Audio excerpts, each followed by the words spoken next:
এবারের আইসিসি টি-20 বিশ্বকাপটা যেন পাকিস্তানের কাছে অনেকটা দুঃস্বপ্নের মতোই। প্রথম কথা উঠেছিল বিশ্বকাপ বয়কটের, তারপর তারা সিদ্ধান্ত নেয় ভারতের বিপক্ষের ম্যাচ না খেলার, কিন্তু শেষমেশ অংশগ্রহণ করে ম্যাচে দেখে পরাজয়, এমনকি উতরাতে পারেনি সুপার 8 পর্বও। এবার আরো বড় সংকটে পাক ক্রিকেটাররা। পারফর্ম না করায় 50 লাখ টাকা করে নাকি জরিমানা গুনতে হচ্ছে বাবর শাহিনদের। এ যেন মরার উপর খাড়ার ঘা।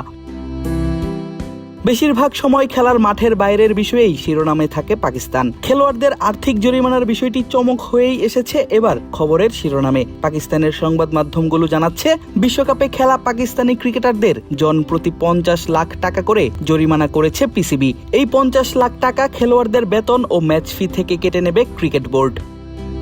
ফলের নির্যাস ও দুধের সমন্বয়ে পোলার টর্নেডো গ্রিন অ্যাপল আইসক্রিম। মন ভালো থাক। শুধু আর্থিক জরিমানা নয়, আরো বেশ কয়েকটি বড় সিদ্ধান্ত আসতে যাচ্ছে পাকিস্তান দলকে নিয়ে। সালমান আলী আঘার অধিনায়কত্ব হারানোটা এখন অনেকটাই নিশ্চিত, এমনকি তার টি-20 দল থেকেও বাদ পড়ার গুঞ্জন প্রবল। বাবর আজমও আবারও বাদ পড়তে পারেন দল থেকে। এছাড়াও প্রধান কোচ মাইক হেসন সহ টিম ম্যানেজমেন্টের অনেকেই হারাতে পারেন চাকরি।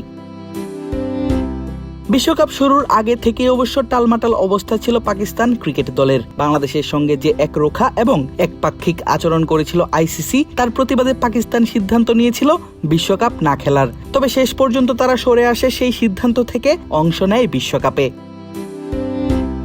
বিশ্বকাপে অংশ নিলেও নিশ্চিত ছিল না ভারত পাকিস্তান ম্যাচ। সেই ম্যাচ বয়কটের ঘোষণা দিয়েছিল পাকিস্তান ক্রিকেট বোর্ড বা পিসিবি সভাপতি মহসিন নাকভি। তবে সরকার প্রধানের সঙ্গে আলোচনার পর এবং আইসিসির সঙ্গে বৈঠকের পর সেই সিদ্ধান্ত থেকেও সরে আসে পিসিবি। এমনকি লাহোরে ডেকে নিয়ে যাওয়া হয় বাংলাদেশ ক্রিকেট বোর্ড বিসিবি সভাপতি আমিনুল ইসলাম বুলবুলকেও। সিদ্ধান্ত নেওয়া হয় ভারতের বিপক্ষের ম্যাচ খেলতে নামবে সালমান আলী আঘার দল। পরে অবশ্য সেই ম্যাচে পাকিস্তান দেখে লজ্জার হার। শুধু ভারতের বিপক্ষে নয়, সুপার 8-এ ইংল্যান্ডের বিপক্ষেও হার দেখে আঘা সালমানের দল। শ্রীলঙ্কার সাথেও জিততে পারেনি নির্ধারিত রানে, যদিও শেষমেশ ম্যাচটা জিতেছিল তারা। আর এতেই টুর্নামেন্ট থেকে বিদায় ঘন্টা বাজে পাকিস্তানের।